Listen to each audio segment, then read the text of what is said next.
सी 10th का result आ गया है और आप में से बहुत लोगों को हो सकता है कि अपने किसी एक पर्टिकुलर सब्जेक्ट में या एक से ज़्यादा सब्जेक्ट्स में आप कॉन्फिडेंट हो कि हमारे मार्क्स ज़्यादा आएंगे, लेकिन उतने मार्क्स नहीं आए जितने कि आना चाहिए थे, राइट। तो रीवैल्यूएशन इज़ अ प्रोसेस जो कि हमें CBSE ने एक गाइडेंस के तहत फॉलो करने के लिए कहा गया। हाँ, तो हम ये ध्यान रखें कि रीवैल्यूएशन की प्रोसेस अब शुरू होने वाली है। हाँ, CBSE की कुछ गाइडलाइंस हैं, उनको बहुत ध्यान से समझना ज़रूरी है। उनमें कुछ डेज़ की विंडोज़ होती है, टाइम विंडो होती है, स्टेप्स होते हैं, वो स्टेप्स फॉलो करके आप उस पर्टिकुलर सब्जेक्ट को रीवैल्यूएट करवा सकते हो सकता है आपके मार्क्स बढ़ जाएं, लेकिन क्या क्या ध्यान रखना है, क्या क्या उसके साथ में रिस्क हैं और क्या हमको किस तरह से पैसा लगेगा उसमें, किस तरह से हमको उसकी फ़ी देनी है, वो सब बातें यहाँ पर एक कंप्लीट गाइडलाइंस की फॉर्म में हम बात करेंगे। हाँ, तो देखें CBSE, अगर आप cbse.nic.in देखेंगे, CBSE की वेबसाइट देखेंगे तो उस पर आपको ये सर्कुलर मिलेगा, ये रीवैल्यूएशन के लिए गाइडलाइंस हैं। हाँ, and this is basically a 3 step process. इसमें 3 चीज़ें होती हैं। पहली बात, मैं यहाँ से जो चीज़ें इसमें लिखी हुई हैं, हो सकता है कि आपके लिए ये लैंग्वेज थोड़ी कॉम्प्लिकेटेड हो, तो मैं उसको सिंप्लीफाई कर रहा हूँ। पहली बात, इसमें लिखा है वेरिफिकेशन ऑफ मार्क्स। हाँ, वेरिफिकेशन ऑफ मार्क्स का मतलब क्या हुआ कि आपको जो मार्क्स मिले हैं उनका टैली किया जाएगा। मतलब बेसिकली क्या होता है कि जब आपकी कॉपी चेक होती है, आंसर शीट जो आपकी चेक होती है, तो उसके बाद में क्वेश्चन वाइज इस तरह से बॉक्सेस बना करके वो उसमें मार्क्स लिख देते हैं आपके कि भाई टोटल मार्क्स, जैसे कि समझो 5 मार्क का क्वेश्चन था, आपको 3 मार्क्स मिले, उन्होंने 3 मार्क्स लिख दिया और टिक मार दिया उसमें, तो इस तरह से वो चेक करेंगे। अब आपने कोई क्वेश्चन छोड़ दिया तो उसको वो क्रॉस कर देंगे कि आपने वो क्वेश्चन अटैम्प्ट नहीं किया, और आपको यदि अटैम्प्ट ही नहीं किया तो मार्क्स मिलेंगे 0। ठीक है, तो एक पूरा शीट है CBSE वालों के पास जिसमें आपका मार्क्स का टैली है कि क्वेश्चन के सीक्वेंस में आपको मार्क्स क्या क्या मिले। अकॉर्डिंगली उन मार्क्स को टोटल करके उसका टोटल बता दिया जाता है, वही आपका रिज़ल्ट है। अब समझो ऐसा हो सकता है कि आपका कोई, जैसे मैंने अभी बताया कि आपने कोई क्वेश्चन अटैम्प्ट नहीं किया, लेकिन उसमें क्रॉस कर दिया गलती से, लेकिन आपने तो वो क्वेश्चन अटैम्प्ट किया था। तो वेरिफिकेशन में आपके सारे questions according to the sheet tally किए जाएंगे कि आपको सब में मार्क्स मिले हैं क्या, कहीं ऐसा कोई क्वेश्चन आपका तो नहीं है जो अनचेक्ड रह गया हो। पहली बात, अगर सारे क्वेश्चंस जैसा लिखा हुआ है वैसा है तो मतलब वेरिफिकेशन हो गया कि भाई आपको मार्क्स सब क्वेश्चंस में मिल गए हैं जो जो क्वेश्चंस आपने अटेम्प्ट किए हैं। दूसरी बात ये हो गई कि टोटल में कोई गलती तो नहीं है। तो एक्चुअली ये टोटलिंग वेरिफिकेशन इज़ कि आपके मार्क्स के टोटल का टैली है, वेरिफिकेशन है कि कहीं ऐसा तो नहीं कि आपका टोटल 95 आ रहा है और वहाँ पे 85 लिखा हुआ है, या कोई क्वेश्चन काउंट होने से रह गया है। ये काम वेरिफिकेशन में होता है। पहली चीज़ तो है वेरिफिकेशन। दूसरी चीज़ है obtaining photocopy of your answer sheet. आपकी जो आंसर शीट है उसका जो आपके आंसर शीट जो थी उसका फ़ोटोकॉपी लेना। जब वेरिफिकेशन हो जाता है, वेरिफिकेशन में मार्क्स नहीं बढ़ते हैं, तो आप नेक्स्ट स्टेप पे जा सकते हो, आप फ़ोटोकॉपी मंगवा सकते हो कि जी मैं देखना चाहता हूँ कि मेरी फ़ोटोकॉपी, मैंने जो आंसर्स लिखे थे वो क्या थे और उसको किस तरह से चेक किया गया है। हाँ, आपको एक स्कैन्ड फॉर्म में आपके पास कैसे आएगी वो मैं अभी डिटेल में बताऊंगा, मैं केवल स्टेप्स बता रहा हूँ आपको। तो वो फ़ोटोकॉपी आपको मिल जाएगी जिससे आप देख सको कि वाकई आपने जो आंसर्स लिखे थे उनको ठीक तरह से चेक किया गया है। अगर उन्हें देख करके आपको ऐसा लगता है कि हाँ कुछ क्वेश्चंस ऐसे हैं जिसमें आपको मार्क्स मिलने चाहिए थे या बिल्कुल नहीं मिले, और या जितने मिलने चाहिए थे उससे ज़्यादा मिलने चाहिए, तो फिर आप तीसरी स्टेप पे जा सकते हो जिसको हम बोलते हैं रीवैल्यूएशन ऑफ मार्क्स। तो बेसिकली ये हमारा री-इवैल्यूएशन है। हम उसको री-इवैल्यूएशन करना चाह रहे हैं, हम देखना चाह रहे हैं कि हम क्लेम कर रहे हैं कि ये क्वेश्चन है उसमें विद रीज़न हम बता रहे हैं कि क्यों हमारे मार्क्स और कितने मार्क्स, हमारे एक्सपेक्टेड मार्क्स कितने हैं और क्या रीज़न है। ये रिवैल्यूएशन आप भरोगे, 3 स्टेप की ये प्रोसेस है। ये प्रोसेस कैसे फॉलो करनी है, इसकी गाइडलाइंस हमको पता करनी है। अगर आपके मार्क्स बढ़ गए तो इस तरह से बढ़ के आ जाएंगे। अब अपन स्टेप बाय स्टेप इनकी गाइडलाइंस पढ़ते हैं। तो ये हमारे पास अब देखो पहला पॉइंट है कि request for all the processes will be accepted only online through board website www.cbse.nic.in and during the specified schedules along with processing charges. Processing charges लगते हैं हर स्टेप के, हर सब्जेक्ट के और हर क्वेश्चन के हिसाब से। यानी आप ये ध्यान रखें कि अगर समझिए आप साइंस का रिवैल्यूएशन करवाना चाहते हो तो साइंस की ये प्रोसेस जो पहला स्टेप था हमारा कि हम वेरिफिकेशन करवाना चाहते हैं, उसके लिए आपको 500 रुपीज़ ऑनलाइन पेमेंट करना पड़ेगा। ठीक है, 500 रुपीज़ फॉर 1 सब्जेक्ट। अगर आपको लगता है कि आपके 4 सब्जेक्ट्स का करना है तो 500 इंटू 4 दैट इज़ आपको 2000 रुपीज़ ऑनलाइन डिपॉजिट करना पड़ेगा CBSE को। तो अलॉन्ग विथ अच्छा स्पेसिफाइड शेड्यूल वो हम अभी बात करेंगे। हाँ, आज हम बात कर रहे हैं this is 19th of July और 20th ऑफ जुलाई यानी कल से ये शुरू हो रहा है। यानी कल से लेकर के और नेक्स्ट 4 डेज़ तक का हमारे पास टाइम है। अभी हम शेड्यूल फॉलो करेंगे, देखेंगे कि इन्होंने क्या क्या हमें दिया हुआ है। तो उसके हिसाब से हमको 3 से 4 दिन का टाइम मिलता है। उस बीच में आप पहली स्टेप वेरिफिकेशन के लिए अप्लाई कर सकते हो और उस एप्लीकेशन के दौरान with the help of your debit card, credit card या ऑनलाइन पेमेंट जो NEFT होता है उसके थ्रू आप इनको पेमेंट कर सकते हो। हाँ, ये DDs ये आपको चेक से, पर्सनली कैश से या आप पर्सनली बोर्ड में जा कर के नहीं कर सकते। आप ये नहीं कह सकते कि जी मेरा तो घर पास में ही है, मैं तो दिल्ली में ही रहता हूँ, ऐसा कुछ नहीं है। आपको एक ही तरीका है कि ये only online through board website cbse.nic.in के थ्रू ही होगा, स्पेसिफाइड शेड्यूल के हिसाब से होगा। अगर उन्होंने कहा 24 तारीख के बाद आप नहीं डाल सकते, 25 तारीख को आप डालोगे, वो एक्सेप्ट नहीं करेंगे और चार्जेस आपको देना पड़ेगा। No application after schedule and in offline mode will be accepted, clearly उन्होंने लिखा हुआ है पहला पॉइंट। आगे देखें, the processing charges can only be deposited online that is credit debit card, ये मैं आपको बता चुका हूँ, और net banking. Processing charges shall not be accepted offline that is postal order, DD demand draft या मनी ऑर्डर या cheque और कैश, कैसे भी ऑनलाइन 3 मोड्स हैं, डेबिट कार्ड, क्रेडिट कार्ड और नेट बैंकिंग NEFT जिसको हम बोलते हैं। हाँ, मतलब जो भी आपका IMPS जो भी तरीका है आप यदि उसको ऑनलाइन दे सकते हो। हाँ, एंड प्लीज़ डोंट आस्क कि पेटीएम कर सकते हैं क्या, है ना, ये बच्चों वाली बातें नहीं करो, आपको जो लिखा हुआ है उसको फॉलो करो, है ना। टाइम नहीं होगा क्योंकि आपके पास ज़्यादा। Incomplete offline applications will be summarily rejected without any correspondence with the candidate। आपने कुछ भी जो भी उन्होंने आपसे इन्फॉर्मेशन मांगी है CBSE ने, वो देने में आपने रोल नंबर नहीं लिखा है या अपना नाम अधूरा लिख दिया, इनकम्प्लीट है, कोई भी गलती आपने करी है तो वो आपको ना कुछ बताएंगे और कोई कम्युनिकेशन करने के लिए दे आर नॉट लायबल। उन्होंने क्योंकि पहले लिख दिया कि भैया we are not responsible for that, तो आपका रिजेक्ट कर देंगे, पैसा आपका वापस नहीं मिलेगा। हाँ, इस बार पैसा वापस मिलने का किसी भी तरीके से कोई चांसेस नहीं है क्योंकि इन्होंने इसमें लिख दिया आपका पैसा तो आपने जो लगा दिया वो लगा दिया। पहले ऐसा भी होता था कि मार्क्स बढ़ जाते थे, चेंज हो जाते थे अगर, तो आपका पैसा मिल जाता था वापस, लेकिन इस बार ऐसा नहीं होने वाला है। पॉइंट नंबर 4 कहता है कि only 1 application per candidate per step will be accepted in online process. Candidate must decide in advance whether he और she has to apply for 1 subject और मल्टीपल सब्जेक्ट। हाँ, ऐसा नहीं होगा कि आपने आज साइंस के लिए भर दिया, कल SST के लिए भी सोचा आपने कि आज इसका भी भर दूं, ऐसा नहीं होगा। एक कैंडिडेट का एक ही एप्लीकेशन, उसमें आप मल्टीपल सब्जेक्ट सारे के सारे भर दो, आपकी मर्जी है, आपकी रिस्क है, आप जैसा चाहें। तो आपको एक्चुअली जिस सब्जेक्ट में वाकई लगता है कि जैसे आपको साइंस में लगता है, इस बार साइंस में बहुत सारे लोगों की कंप्लेंट्स हैं कि उन्हें लगता था कि उनके 100 मार्क्स आ जाएंगे या 99 मार्क्स आ जाएंगे या 95 से नीचे तो जा ही नहीं सकते, और उनके 80 मार्क्स 85 मार्क्स आ गए हैं या 90 से नीचे मार्क्स आ गए हैं, and they are really they want to see कि उनकी आंसर शीट्स कैसे चेक हुई हैं। तो उन लोगों के लिए ये चीज़ एक्चुअली है। अगर आप ज़बरदस्ती डालोगे तो पैसा भी ज़्यादा खर्च होगा और जैसा मैंने बताया रिफ़ंड नहीं होने वाला है, ये साफ कह रहे हैं, आगे बात करेंगे।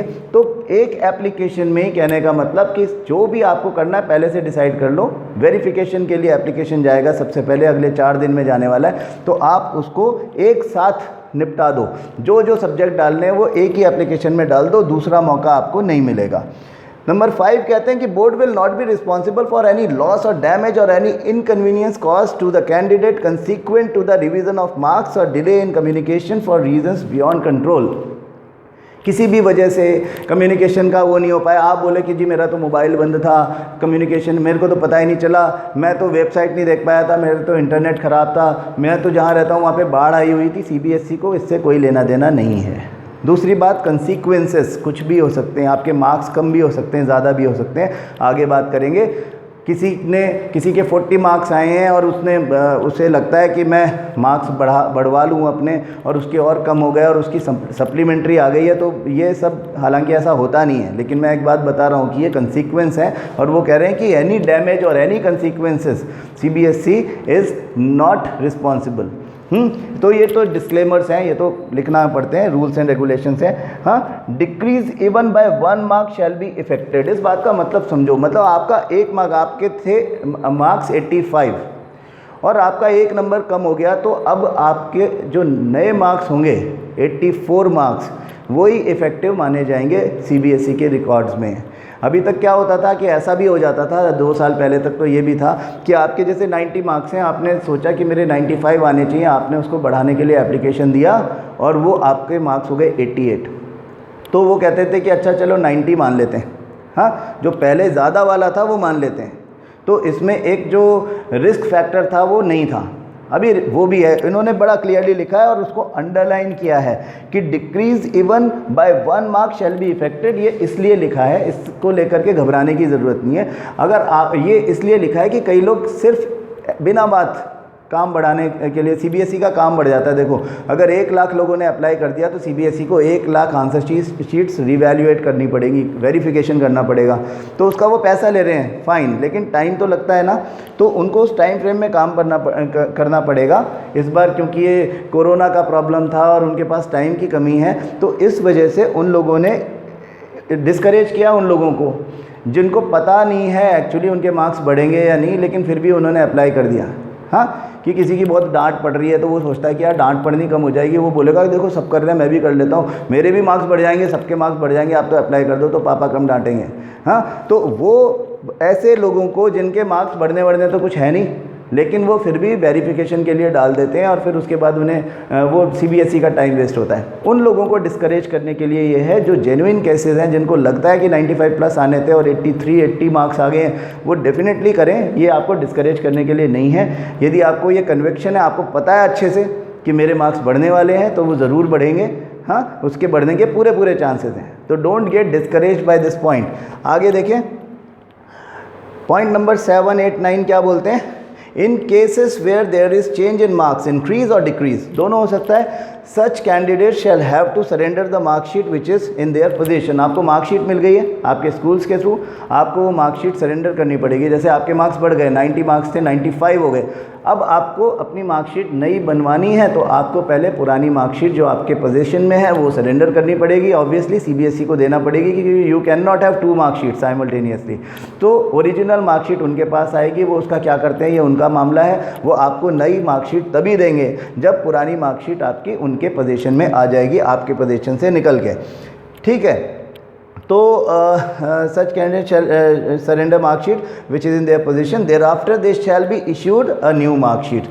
Outcome of the verification and re-evaluation will be final and binding. जो आ गया वो आ गया, आप ये नहीं बोलोगे कि अब तो मैं तो सुप्रीम कोर्ट जाऊंगा और केस लड़ूंगा, कुछ भी नहीं है। डिस्क्लेमर में लिखा हुआ है साफ साफ कि रिवैल्यूएशन के बाद में आप कुछ और नहीं कर सकते, आपकी कोई बात नहीं सुनी जाएगी कहीं भी। In case status of any candidate change to compartment after verification और revaluation, candidate need to apply separately for appearing in the compartment examination 2020। हालांकि सीबीएसई को मतलब इतना भी मतलब इसके हिसाब से ये ना सोचें कि वो बहुत डरा रहे हैं हमको कि अगर किसी के मार्क्स बहुत कम आ गए बेचारे के, उसको तो उम्मीद थी कि 90-95 आएंगे, और उसको कई बार ऐसे भी हो जाता है कि कुछ गलती हो जाती है, मार्क्स आ गए उसके 40 और वो अप्लाई कर रहा है बड़ी उम्मीद से, पता चला उसके मार्क्स और कम हो गए और उसकी सप्लीमेंट्री आ गई, कंपार्टमेंट आई, वो फेल हो गया। हालांकि ऐसा होता नहीं है, मैंने तो कभी नहीं देखा ऐसा होता हुआ कि ऐसा होता है, लेकिन उन्होंने अपने एक सहूलियत के लिए, उन्होंने अपनी कन्वीनियंस के लिए लिखा है कि अगर ऐसा होता है तो आप ध्यान रखो कि आपको अलग से अप्लाई करना पड़ेगा फॉर कंपार्टमेंट एग्जामिनेशन। सप्लीमेंट्री की एग्जामिनेशन जो होती है इस साल पता नहीं वो होगा कि नहीं, मेरे ख्याल से तो कोई फेल ही नहीं हुआ इस साल, मुझे तो पता नहीं। लेकिन ये बात आप देख लें कि इन्होंने ये बात भी बोली हुई कि अगर किसी की रीवैल्यूएशन की वजह से मार्क्स कम होके और कंपार्टमेंट में चला जाता तो उसको फिर कंपार्टमेंट के एग्ज़ाम के लिए अलग से अप्लाई करना पड़ेगा। Processing charges are non refundable, that is written in bold, I have already told you कि वो पैसा आपको इस बार नहीं मिलेगा, चाहे मार्क्स बढ़े ना बढ़े। आगे चलें, वेरिफिकेशन ऑफ मार्क्स जो हमारा पहला स्टेप है, सबसे पहले जो कि कल से शुरू होने वाला है, 20 तारीख से शुरू होने वाला है। शेड्यूल नीचे देखेंगे, schedule is given in annexure A, जो नीचे देखेंगे। प्रोसेसिंग चार्जेस आर ₹500 पर सब्जेक्ट। हाँ, ये मैं आपको ऑलरेडी बता चुका हूँ, एक सब्जेक्ट का 500 रुपया लगेगा वेरिफिकेशन का। वो आपको कैसे करना है वो अभी अपन बात कर लेंगे। The result of verification of marks will be communicated in the following manner. हाँ, the result of verification of marks will be updated on CBSE's website. आपका रिजल्ट CBSE की वेबसाइट यानी .nic.in पे आ जाएगा। In case of change in marks, letter will also be send to the applicant by speed post और email by concerned regional office of CBSE।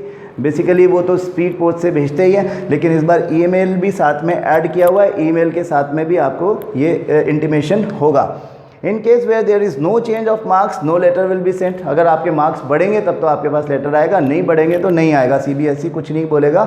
However it will be available on website, आपकी website पर ये जानकारी आपको मिल जाएगी कि आपके marks नहीं बढ़े हैं, देयर इज़ नो चेंज। तो आपको ध्यान क्या रखना है कि जैसे आपका वेरिफिकेशन का रिजल्ट पहले 4 दिन की एप्लीकेशन के बाद कभी भी आ सकता है, आप उसको लगातार चेक करते रहो CBSE की वेबसाइट को, वो किसी भी दिन आ सकता है। तो ऐसा नहीं हो कि आप मिस कर जाओ उसको और आपको याद ही नहीं रहे कि अभी अगली स्टेप पे भी आपको जाना है। तो आपके मार्क्स बढ़े या नहीं बढ़े वो देखना आपका काम है। नहीं बढ़ेंगे तो वो बताएंगे नहीं। हाँ, नहीं बढ़े उसके बाद भी आप अपनी आंसर शीट की फ़ोटोकॉपी मंगवा सकते हो, क्योंकि आपको तो कन्विक्शन है ना, वेरिफिकेशन में हो सकता है मार्क्स ना बढ़े हों, लेकिन रीवैल्यूएशन में आपके मार्क्स फिर भी बढ़ सकते हैं। तो वेरिफिकेशन में applicants are advise to visit CBSE's website for the status of verification request. वो बार बार आपकी रिक्वेस्ट की क्या स्टेटस है उसको चेक करना, क्योंकि वो बहुत दिन तक आपको दिखता रहेगा कुछ नहीं हुआ कुछ नहीं हुआ, वो अचानक पॉपअप हो जाएगा। हाँ, तो वो आपका जैसे ही होगा आपको फिर फर्दर कोर्स ऑफ एक्शन जो है वो डिसाइड करना होगा, इसलिए keep an I on CBSE's website. Only those candidates who will apply for verification of marks online will be eligible to apply for obtaining photocopy of answer books in that or those subjects। समझो, कुछ लोग क्या बोलते हैं कि यार मेरे को टोटलिंग करवा करके कुछ नहीं मिलेगा, मैं तो सीधे रिवैल्यूएशन करवा लेता हूँ। मैंने कहा 3 स्टेप प्रोसेस है, पहले वेरिफिकेशन, उसके बाद ऑब्टेनिंग फोटोकॉपी और उसके बाद रिवैल्यूएशन। अब आप समझो, मैं एक एग्जांपल देता हूँ। किसी को साइंस में मार्क्स बढ़ाना है, उसको लगता है मेरे मार्क्स बढ़ेंगे और उसने सोचा कि अपन तो सीधे फ़ोटोकॉपी निकाल लेते हैं, तो अभी 20 तारीख से 24 तारीख के बीच जो मेरे को टाइम मिला वेरिफिकेशन का, मुझे तो करवाना ही नहीं है, मैं तो सीधे जब वो अगस्त में जब मेरे को टाइम मिलेगा, जब अगस्त में मेरे को कहा जाएगा कि अब आप अप्लाई करो किसके लिए, फ़ोटोकॉपी के लिए, तो मैं फ़ोटोकॉपी मंगवा लूँगा सीधे। You will not be eligible. आपको वेरिफिकेशन के लिए जाना पड़ेगा, पहले वेरिफिकेशन हो जाएगा, हो सकता है आपके उसमें ही मार्क्स बढ़ जाएँ। हाँ, तो वेरिफिकेशन हो जाएगा जब, तब उसके बाद आप एलिजिबल हो। अगर आपने वेरिफिकेशन के लिए अप्लाई नहीं किया था तो you are not eligible for obtaining your photocopy of answer sheet. ये बात ध्यान रखें, ये चीज़ यहाँ पे इन्होंने बोर्ड में लिखी हुई है। द कैंडिडेट डिज़ायर टू कहाँ गया, only those candidates who will apply for verification of marks online will be eligible to apply for obtaining photocopy of answer books, है ना। Application for obtaining photocopy of evaluated answer book. अब ये step 2 आ गया। 500 रुपये वहाँ पे लग गए अपने, समझो आपके मार्क्स नहीं बढ़े तो डोंट गेट डिसहार्टेंड। आपके पास में फिर एक अगला डेट दिया हुआ है, आपका जब भी वेरिफिकेशन का रिज़ल्ट आ गया है वो आपको इंटीमेट कर दिया जाएगा और उसके बाद फिर हम जाएंगे फ़ोटोकॉपी के लिए हम उसको अप्लाई करेंगे, उसके लिए हमको सिर्फ 2 दिन का टाइम मिलता है। वो 2 दिन भी पूरे नहीं होते क्योंकि शाम को 5:30 बजे वो बंद हो जाता है CBSE का ऑफिस। तो वो आपको शाम का जो टाइम 2 दिन के टाइम में आपको अप्लाई करना है अब फ़ोटोकॉपी के लिए। उसके लिए फिर आपको 500 रुपीज़ पर सब्जेक्ट, यदि आपने 2 सब्जेक्ट दिए तो 500 इंटू 2000 रुपीज़, मतलब एक सब्जेक्ट के लिए 500 रुपये का फिर से एप्लीकेशन करना पड़ेगा for this application for obtaining photocopy of answer sheet. Only those candidates who have applied for verification of marks online in manner as prescribed above will be eligible to apply for obtaining photocopy। ये बात हम कर चुके। Processing charges will be ₹500 per subject for class 10th। Schedule is given in schedule हम देख लेंगे, अभी अगस्त में आएगा इसके लिए। हाँ, application submitted on behalf of the candidate and also incomplete application will be summarily rejected and fee deposited shall be forfeited। मतलब आपको पैसा भी वापस नहीं मिलेगा। फॉर्म ठीक से भरना, अपनी इन्फॉर्मेशन जो मांगी गई है उसको पूरी तरह से भरना आपकी जिम्मेदारी है। CBSE अगर आपने गलती कर दी तो ना तो आपका रिजल्ट देगा, ना कोई कम्युनिकेशन करेगा और पैसा भी रख लेगा आपका, वो पैसा आपको नहीं मिलेगा। That is very clearly mentioned here.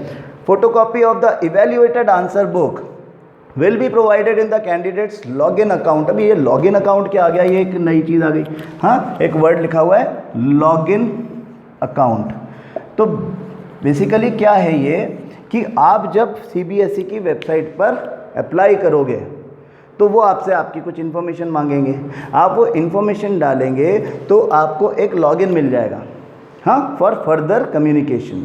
तो आपने अप्लाई किया है, आपका रिजल्ट आया, जो भी उन्होंने बताया वो इस लॉगिन के थ्रू CBSE की वेबसाइट पे आपको पता चल रहा है। That is not for public actually. आपकी कम्युनिकेशन आपके साथ होगी, आपके मार्क्स बढ़े नहीं बढ़े वो आपके फ्रेंड को पता नहीं चलेगा, वो आपको ही पता चलेगा। तो आपका ये सब देखने के लिए एक लॉगिन अकाउंट है जो at the time of application बन जाएगा। अब जब आपने इवैल्यूएशन के लिए आंसर शीट की फ़ोटोकॉपी के लिए आपने अप्लाई किया तो वो आपके लॉगिन अकाउंट में after blocking all information relating to the identity of the examiner, evaluator और any other official associated with the examination और इवैल्यूएशन प्रोसेसेस एट्सेट्रा।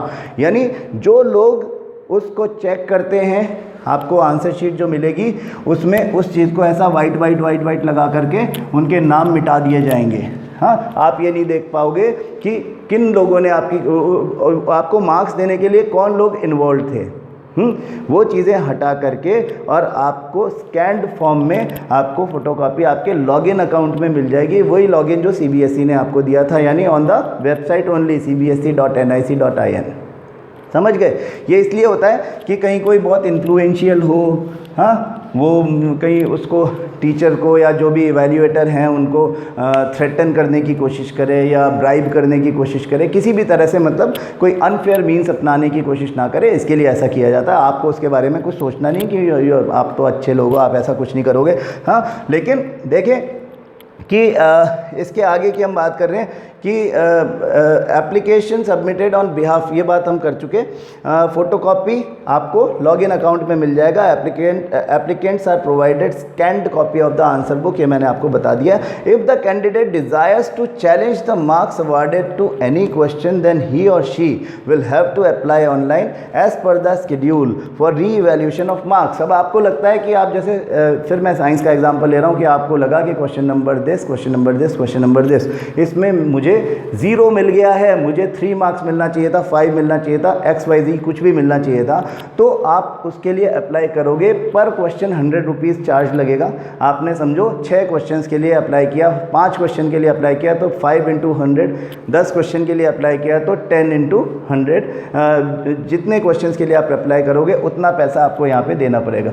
मतलब कि री इवैल्यूएशन मतलब आपका आंसर चेक होना है, तो उसमें जैसे कि ऐसे बॉक्सेस बने हुए हैं जिसमें क्वेश्चन नंबर है, क्वेश्चन नंबर के साथ में आपको मार्क्स मिलने थे 3, मतलब मैक्सिमम मार्क्स थे 3, आपको मिल गया 1.5, आपको कितना चाहिए 3, आपको क्या लगता है कि इतने मिलने चाहिए। इसके बाद यहाँ पे एक डिस्क्रिप्शन होता है, आपको बताना है कि मैंने ये लिखा था और according to the marking scheme, उसके साथ में एक मार्किंग स्कीम अटैच होती है। तो उस मार्किंग स्कीम के हिसाब से आपको लगता है कि मेरा आंसर ठीक था, उस मार्किंग स्कीम को देख लो। You can take the help of a teacher जो एलिजिबल हो आपके आंसर शीट देखने के लिए, जिनको नॉलेज हो, उनको दिखाओ कि मेरा आंसर इस मार्किंग स्कीम जो CBSE प्रोवाइड करती है उसके हिसाब से ठीक है कि नहीं है ना। CBSE ने क्वेश्चन को चेक करने के लिए गाइडलाइंस दिया हुआ है। अगर आपने उसके हिसाब से आंसर लिखा है, आपको लगता है कि मैंने तो ये सब पॉइंट कवर किए हैं फिर भी मेरे मार्क्स काट लिए हैं, तो आप एलिजिबल हो कि आपके मार्क्स री इवैल्यूएशन में बढ़ जाएं। तो देखें क्या कहते हैं कि if the candidate desires to challenge the marks awarded to any question, then he or she will have to apply online as per the schedule. Re-evaluation of evaluated answer books, ये third and the most important process है। इसके लिए हमको last में मेरे ख्याल से 10-11 अगस्त, अभी हम शेड्यूल देख लेंगे 10-11 अगस्त के आसपास, इसके लिए एप्लीकेशन 2 ही दिन का टाइम मिलेगा, उसके अंदर आपको ये काम करना है। Only those candidates who have applied for obtaining photocopy of the evaluated answer book shall be eligible, है ना। वही बात, जो स्टेप 1 क्रॉस करके आया वो स्टेप 2 के लिए एलिजिबल है, जिसने स्टेप 2 क्रॉस किया वो स्टेप 3 के लिए एलिजिबल है। आप डायरेक्ट 10-11 तारीख को जा कर के अप्लाई करने लग जाओगे तो नहीं होगा। हाँ, तो रिक्वेस्ट फॉर री इवैल्यूएशन और challenges shall be accepted only for theory portion. ऐसा क्यों लिखा है? क्योंकि आपका 2 पार्ट हैं। आपका आंसर जो कि आपका जो पेपर था 100 मार्क्स का था, उसमें एक पार्ट 20, दूसरा 80। तो 20 में जो हो गया उसको कोई कंसीडर नहीं करने वाला। वैसे भी आपके स्कूल की तरफ से गया था, प्रैक्टिकल करके जो लिखा हुआ है उससे कोई लेना देना नहीं है। थ्योरी पोर्शन जो 80 मार्क्स का है 100 में से, उसी को कंसीडर किया जाएगा एट ₹100 पर क्वेश्चन। हाँ, दिस इज़ नॉट पर सब्जेक्ट, प्लीज़ बी क्लियर। ₹100 पर क्वेश्चन, तो अगर 5 क्वेश्चन हैं तो 5 × 100, 10 क्वेश्चन है तो 10 × 100। The applicant will have to refer to the marking scheme, जैसा मैं पहले बता रहा था, marking scheme in the subject concern which would be available on the website along with the question paper. Question paper उसके साथ में मार्किंग स्कीम क्लियरली लिखी हुई होगी, उसको फॉलो करना है आपको। आपके आंसर शीट के साथ में जो आपको स्कैन्ड कॉपी मिली हुई है, आपके answers with the marking scheme. उन्होंने कहा कि भाई हमको ये आंसर चाहिए था, आपने इसमें सारे पॉइंट कवर किए। लैंग्वेज थोड़ी अलग हो सकती है, लेकिन सारे पॉइंट्स अगर टेक्निकली कवर हो गए हैं, उसके लिए आप एक एलिजिबल टीचर की हेल्प ले सकते हैं। Thereafter candidates can submit application for reevaluation in the required questions with reasoning. हाँ, तो आप उसमें रीज़न भी देना पड़ेगा आपको, रीज़न देने के लिए भी आप हेल्प ले सकते हो किसी की। Status of reevaluation shall be uploaded on the website followed by a formal letter by speed post और ईमेल। आपको स्पीड पोस्ट या ईमेल से फॉर्मल लेटर आ जाएगा कि आपके इतने मार्क्स थे, अभी इतने हो गए हैं। और नो अपील और रिव्यू अगेंस्ट द री इवैल्यूएशन वुड बी, है कि आप बोलो कि री इवैल्यूएशन मेरा हो गया है, मेरे मार्क्स 90 थे, 90 ही रह गए हैं, मैं दोबारा अपील करना चाहता हूँ, no you can't do that. इसके बाद ये प्रोसेस ख़त्म हो जाएगा। जो पैसे आपके लग गए लग जाएंगे, मार्क्स बढ़ गए तो आपको बधाई हो, मार्क्स चेंज नहीं हुए तो कोई बात नहीं, अगर कम हो गए हार्ड लक। हाँ, सारी रिस्क आपके सामने है। इन case of all the above 3 activities, that is 1, 2 and 3, the decision of the complete authority of the board on the marks awarded shall be final and binding on the candidates. जो उन्होंने decision लिया है वो board का decision आपको मानना ही पड़ेगा। Photocopy of the answer books under RTI Act 2005, this is right to information act 2005 will be provided as per provisions of RTI Act 2005। अगर आप RTI एक्ट के थ्रू डायरेक्ट आप बोलते हो कि मैं तो जी वेरिफिकेशन प्रोसेस में बिलीव नहीं करता और आप मेरे को फ़ोटोकॉपी दे नहीं रहे, आप कह रहे हो कि स्टेप 1 तो मैं फॉलो नहीं करूँगा, मैं तो सीधे फ़ोटोकॉपी लूँगा, तो आप RTI एक्ट के थ्रू ये निकाल सकते हो, आपको तब भी मिल जाएगी फ़ोटोकॉपी, बट देन रीवैल्यूएशन नहीं होगा। हाँ, because this is written in the rule book कि रीवैल्यूएशन तो उसी का होगा जिसने स्टेप 1 और स्टेप 2 क्लियर किया हुआ है, बाकायदा टाइमली प्रोसीजर फॉलो किया हुआ है, और उसके बाद जो भी उनके पैसे थे वो जमा कराए हुए हैं। तो photocopy of the answer books under RTI Act 2005 will be provided as per provisions of RTI Act 2005. However, request for verification and or re-evaluation cannot be made under RTI Act. RTI Act आपकी re-evaluation में मदद नहीं कर सकता। Step 3 में RTI Act का कोई लेना देना नहीं है, क्योंकि RTI Act जो लोग नहीं जानते मैं बता दूं, राइट टू इन्फॉर्मेशन होता है। तो इन्फॉर्मेशन आपको मिल गई, आपने राइट टू इन्फॉर्मेशन में फ़ोटोकॉपी मांग ली है, लेकिन उसके ऊपर फर्दर क्या कार्यवाही करनी है वो कंसर्न डिपार्टमेंट करेगा। कंसर्न डिपार्टमेंट सीबीएसई है और सीबीएसई ने रूल में लिख दिया है कि हम तब तक नहीं करेंगे जब तक आपने वेरिफिकेशन नहीं करवाया है। तो अगर आप स्टेप 1 और 2 को छोड़ करके स्टेप 3 पे डायरेक्ट जाना चाहते हो तो ऐसा नहीं होने वाला, ये सब समझ लें। तो अब ये मेरे ख्याल से आपको अच्छे से समझ में नहीं आया, समझ में आ गया होगा। नहीं आया हो तो दोबारा देख लें, इसको शुरू से अब तक देख लें दोबारा, कोई नहीं फ़र्क पड़ता। हाँ, बस आप ध्यान से प्रोसीजर फॉलो करें। 1 मिनट, इसका नेक्स्ट पार्ट जो है मैं एनेक्सर ए और आपको दिखा देता हूं, जिससे कि हमको डेडलाइन सारी क्लियर पता चल जाए। इसको और एनेक्सर ए भी दिखाओ, इसका नीचे और होगा, ये रहा देखो। हाँ, दिस इज़ एनेक्सर ए। हाँ, ये सीबीएसई ने आपको शेड्यूल दिखाने के लिए बताया। तो applying online 20 July that is tomorrow, Monday से लेकर के 24 जुलाई दैट इज़ फ्राइडे, यानी कि ठीक है हमको 5 दिन का अप्रॉक्सीमेटली टाइम मिला है। इसको 4.5 दिन मानो, ये 5 PM तक। हाँ, 20 जुलाई से 24 जुलाई 5 PM तक आप ये काम कर सकते हो। हाँ, ये वेरिफिकेशन ऑफ मार्क्स के लिए टोटलिंग होती है जो केवल, उसके लिए आप 20 जुलाई से यानी कल से 24 जुलाई तक 5 PM तक आप अप्लाई कर सकते हो। ऑनलाइन पेमेंट करना है ₹500, ठीक है, 500 रुपये का पेमेंट करके। अब आपको उसके बाद क्या करना है, अब आपको वेट करना है कि सीबीएसई को वो कब तक आपको बताती है। फिर वो आपको बता देंगे। फिर ऑब्टेनिंग फ़ोटोकॉपी, आपको लगता है कि नहीं I am not happy with this, मेरे मार्क्स नहीं बढ़े हैं और मेरे को अप्लाई करना है, या मार्क्स बढ़ गए फिर भी मेरे को तो फ़ोटोकॉपी मंगानी है, तो आप पैसा देंगे और आपको टाइम दिया हुआ है 2 दिन का, 4 और 5 अगस्त। हाँ, वही बात कि ये भी 4 तारीख से 5 तारीख को 5 बजे तक का, 4 अगस्त टू 5 अगस्त 2020 टिल 5 PM तक ही आप अप्लाई कर सकते हो। फिर आपको 500 रुपये पर सब्जेक्ट देना पड़ेगा। हाँ, उधर 500 पर सब्जेक्ट, इधर भी 500 पर सब्जेक्ट। जब ये काम कर लेंगे तो फिर हमको वेट करना है। मेरे ख्याल से 2-3 दिन में आपका इसका ये स्कैन कॉपी जल्दी से आ जाना चाहिए आपके पास में। आप देखते रहें, आ गई आपके लॉगिन आईडी पे, तो आपको री इवैल्यूएशन करवाना है। फिर 10 और 11 अगस्त, 11 तारीख की 5 PM 10 अगस्त 2020 से लेकर के 10 अगस्त से पहले करने की कोशिश करोगे, नहीं होगा। हाँ, ₹100 पर क्वेश्चन। 10th अगस्त टू 11th अगस्त 5 PM तक ये वाला स्टेप 3 अप्लाई कर सकते हो। 100 रुपया पर क्वेश्चन लगेगा बस। हाँ, ये एनेक्सर भी ध्यान रखें। बाकी सारी प्रोसेस हमने आपको बता दी है।